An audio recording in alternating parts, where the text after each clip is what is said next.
Этот видеоурок посвящен виджетам и сайдбару. Вы видите, что на сайте в правой части в сайдбаре есть различные виджеты. Эти виджеты, они управляются в админке WordPress с помощью вот этих вот таблиц. К примеру, мы возьмем раздел новостей, виджет новостей и вставим в самую верхнюю часть. Предположим, здесь пропишем новости. Сохраним и идем на страницу сайта, перезагружаем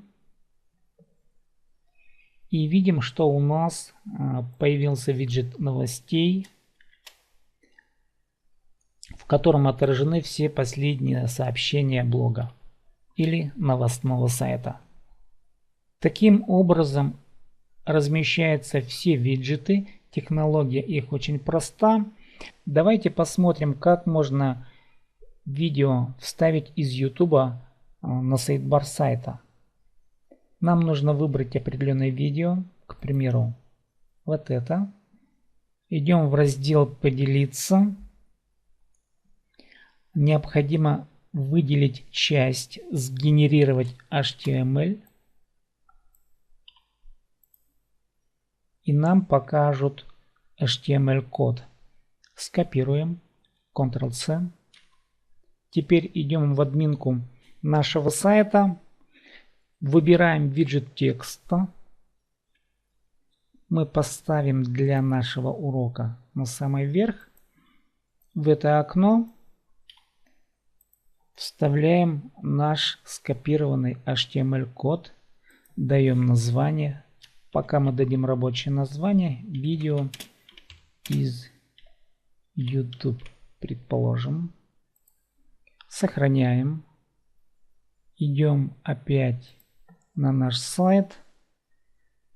Перезагружаем страничку.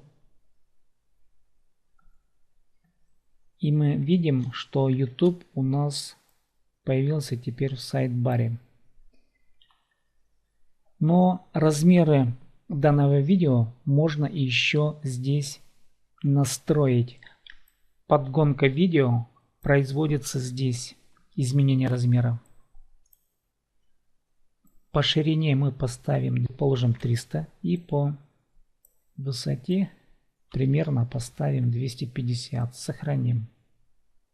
Идем на наш сайт, перезагружаем. Да, и теперь видим, что видео из YouTube у нас вставлено корректно. Мы можем теперь включить. И если мы хотим увидеть это видео в полном размере, то включаем вот эту вот пиктограмму «Полный экран». И тогда это видео мы увидим уже в режиме полного экрана. Вы теперь увидели, каким образом можно вставлять видео из YouTube в сайдбар сайта. С вами был Сергей Майнагашев.